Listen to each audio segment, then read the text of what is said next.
જય શ્રી કૃષ્ણ. હું દેવશ્રી અને તમારું સ્વાગત છે આર મેજિક ડેઝ પર.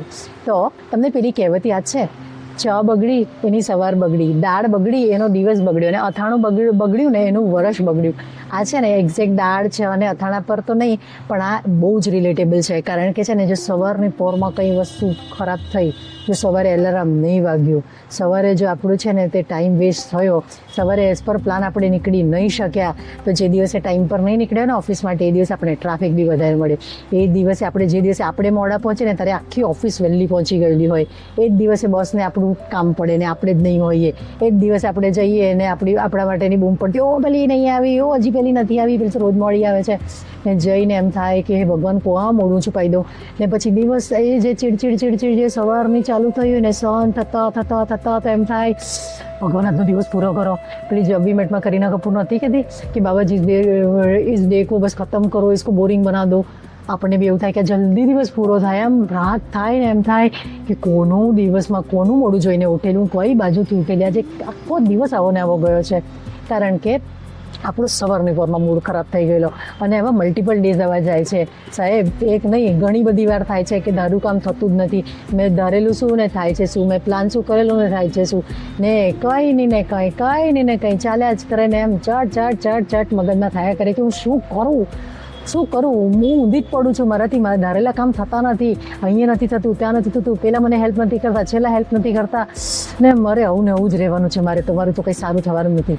આવું આપણે થાય છે ને આ રિયાલિટી છે. આવું બધું છે ને મારી જોડે, તમારી જોડે ને બધા જોડે આ પ્રેક્ટિકલ લાઈફમાં થાય છે. પણ આનો ઉપાય શું, આને ચેન્જ કઈ રીતે કરી શકાય? તો આનો ઉપાય છે ડે 14ની પ્રેક્ટિસમાં, મેજિકલ મોર્નિંગમાં. કારણ કે આ મેજિકલ મોર્નિંગની પ્રેક્ટિસ આપણને શીખવાડે છે કે જો આપણો સવારે કોઈ પણ વસ્તુ માટે મૂડ ખરાબ થયો હોય ને, તો એ મૂડ આપણા દિવસની દિશા અને દશા નથી બદલતા.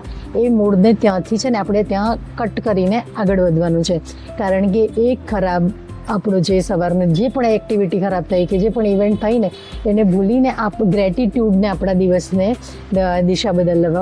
દિશા નક્કી કરવા દેવાની છે. તો આપણે સવારે શું કરવાનું છે કે સવારે આપણને ખબર જ છે કે આપણું ડેલી ટાસ્ક શું છે. આજે મારે ઉઠીને જે પણ પ્લાન હોય ને, તો સવારે ચા પીતા કે શાંતિથી બેસીને છે ને એ વસ્તુને બ્લેસિંગ્સ આપો, એ વસ્તુને માટે થેન્ક યુ કહો. કે જે ફોર એક્ઝામ્પલ જો મારે ઓફિસ જવાનું હોય તો સૌથી પહેલાં એમ ગ્રેટિટ્યુડ આપો કે થેન્ક યુ, હું ઓફિસમાં પંક્ચ્યુઅલી ટાઈમ પર પહોંચી ગઈ છું. થેન્ક યુ, મારું ઓફિસમાં બધું કામ બહુ સારું થઈ રહ્યું છે. થેન્ક યુ, લંચ ટાઈમમાં મને ખૂબ મજા આવી છે. થેન્ક યુ, મને આજે બધી તરફથી એપ્રિસિએશન મળી રહ્યા છે. થેન્ક યુ, આજનો દિવસ મને ખુશાલ જઈ રહ્યો છે, મજા આવી છે, આજે તો આમ ખુશાલ છે. ઓફિસમાં પણ બહુ જોયફુલ માહોલ છે. એ આખા દિવસને ખૂબ ધન્યવાદ. Thank you.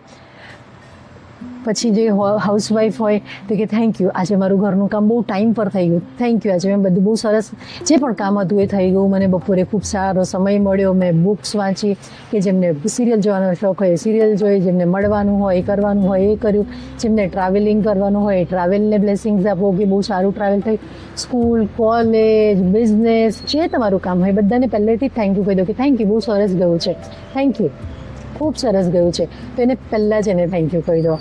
તો હવે તમને સવાલ એ થશે કે આપણે તો એવું કીધેલું કે આખા દિવસમાં જે થયું હોય એને માટે થેન્ક યુ કહેવાનું, રાત્રે થેન્ક યુ કહેવાનું.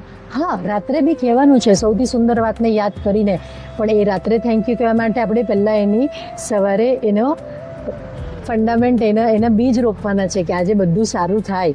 રાત્રે એક વાત તો બેસ્ટ યાદ કરવાની છે, પણ સવારે એના બીજ રોપવાના છે કે આજે મારા બધા કામ સારા થઈ રહ્યા છે ને, એના માટે એડવાન્સમાં થેન્ક યુ કહેવાનું છે. કારણ કે ગઈકાલની પ્રેક્ટિસમાં આપણે જોયું ને કે આપણે પહેલાં જ થેન્ક યુ કહેવાનું છે. આપણે B=A કરવાનું છે. A=B તો થઈ જ રહ્યું છે. આપણે B=A કે બધું સારું થાય ને આપણે ખુશ થઈએ, એની જગ્યાએ આપણે ખુશ થઈએ એટલે બધું સારું થશે. હેપીનેસ અટ્રેક્ટ્સ મોર હેપીનેસ.